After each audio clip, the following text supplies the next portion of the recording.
look forward to hearing your comments.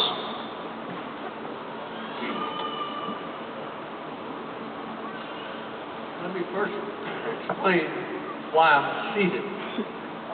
Since I came to the University of Tennessee 64 years ago in 1950, my knees have begun to get a little weak. And so I'm going to ask your indulgence to allow me to sit, just so I won't wobble around and make more of a spectacle than I expect this speech to be. Let me thank you, Chancellor Clark. I'd like to thank you with grief, members of the administration, members of the board, faculty, and towering above all, the graduates and thence the families.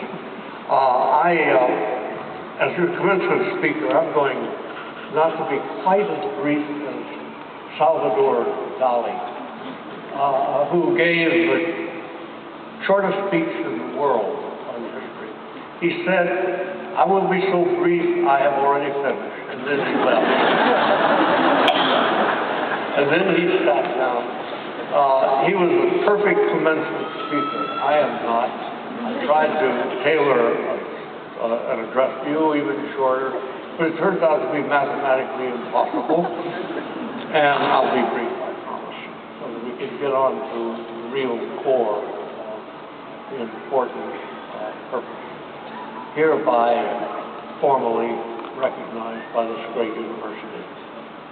And to the point, I'm going to seize on this opportunity to describe the condition of the world in a perspective that you may not have often expressed, at least not widely, even in our best universities.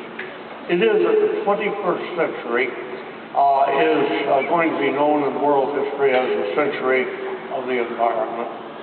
And in science, it's going to be known as the century of biology. Let me explain this perhaps inappropriately heavy partisan point of view. Quite simply, this is the time that we, you in particular, will either help the world settle down as a species, which is notably a narcissistic and dysgenic and maladapted species at this moment. It's helped the world species settle down before it completely wrecks the planet. This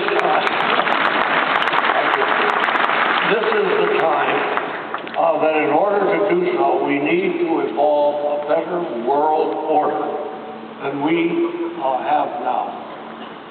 It is what I like to call the Star Wars world. By this I mean we human beings are governed by Stone Age emotions, which evolved millions of years ago of evolution, combined with medieval institutions that fail too easily in the modern world.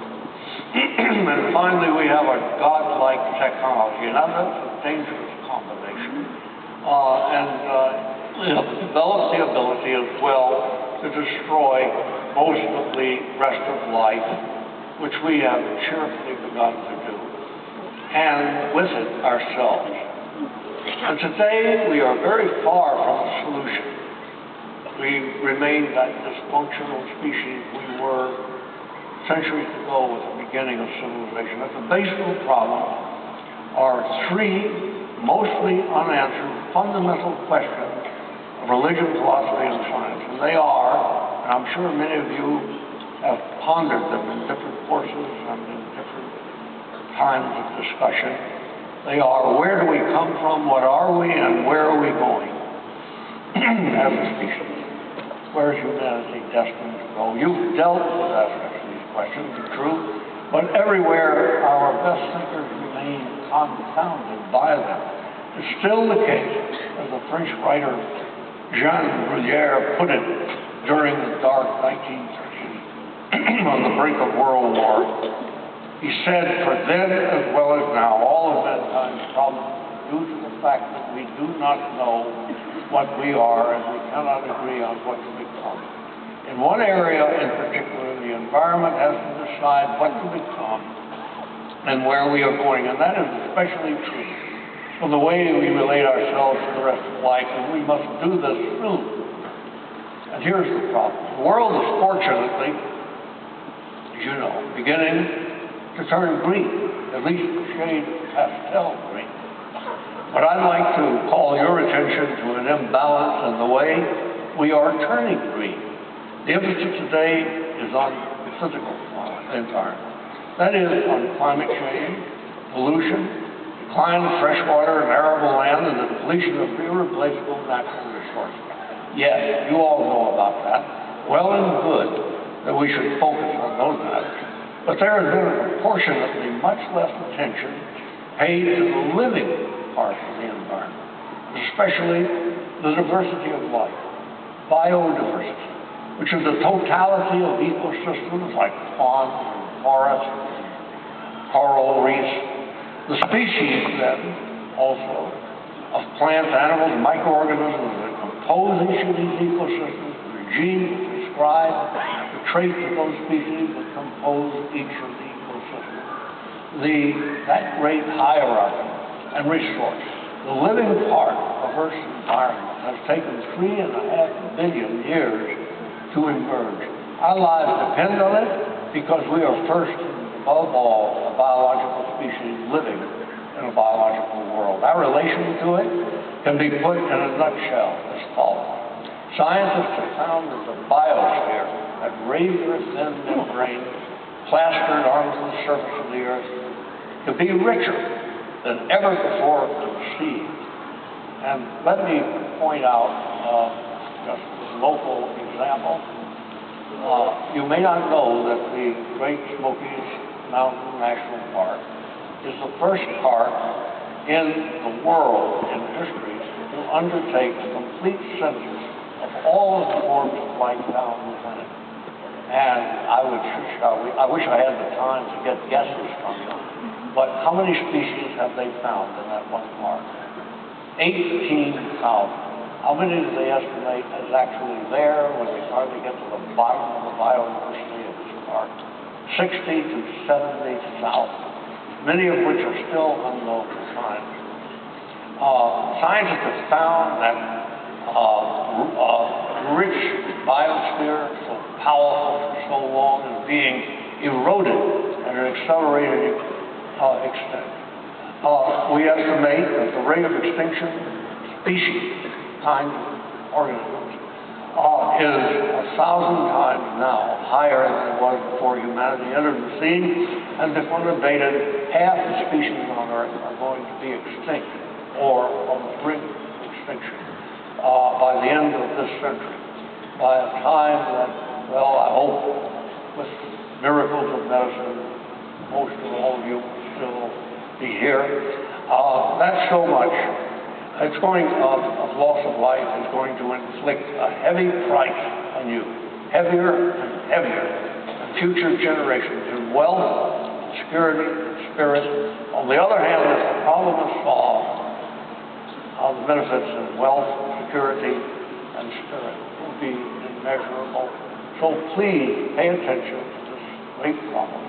I am thrilled to see how much it is talking with students now and faculty on this visit back to Knoxville, how much of the faculty is devoting its attention to this great problem.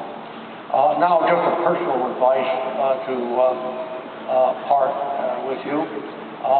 This university, it is one of the best in America and is improving rapidly, has given you the means to be flexible, to look ahead, and that with determination and hard work, as our student speaker has so eloquently stressed, means that you're going to be living a fulfilling and honorable life. If you're planning for graduate studies, if you are still working on them, good for you.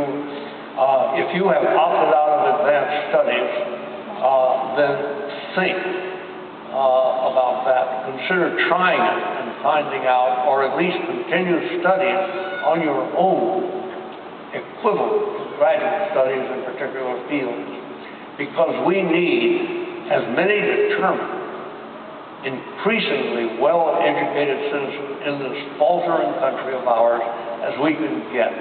At Harvard, I advised students from all around the world for decades on these matters, and here is what I said to those in particular who are planning to go to medical and law school. I don't choose them because I found it relevant, I think, to most. There is an enormous built-in professional flexibility in an MD, for example. In addition to a large array of specializations within medicine itself, public health, hospital, medical institute administration. And then there is the vast and very rewarding world